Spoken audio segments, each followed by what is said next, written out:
Hello friends, তো আজকে আমি কতগুলো লাকি প্ল্যান্ট দেখাবো যেগুলো আমাদের বাড়িতে লাগানো অবশ্য করেই খুবই ভালো।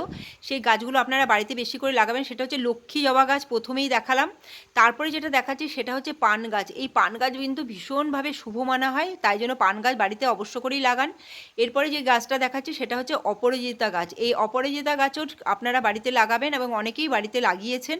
তারপরে দেখাচ্ছি হচ্ছে জেড প্ল্যান্ট। এই জেড প্ল্যান্টও খুব লাকি মানা হয়, বাড়িতে আমরা অনেকেই লাগাই এবং ঘরের মধ্যেও রাখি, কেউ বাইরেও রাখি, তাই জন্য। এরপরে যে গাছটা দেখাবো সেটা হচ্ছে লাকি ব্যাম্বো। এর নামটার মধ্যেই লাকি কথাটা আছে। দেখুন হচ্ছে এটা হচ্ছে লাকি ব্যাম্বো। আমার কাছে দু রকমের আছে, একটা হচ্ছে এমনি সবুজ, একটা হচ্ছে ভেরিগেটেড। তারপরে শেষ দেখাচ্ছি সেটা হচ্ছে মানি প্ল্যান্ট। মানি প্ল্যান্টকে আমরা ভীষণভাবে লাকি মনে করি এবং এই গাছটা আমরা প্রত্যেকেই ঘরের ভেতরেও রাখি, বাইরেও রাখি। তো ভিডিওটা ভালো লাগলে সাবস্ক্রাইব করবেন। Bye bye.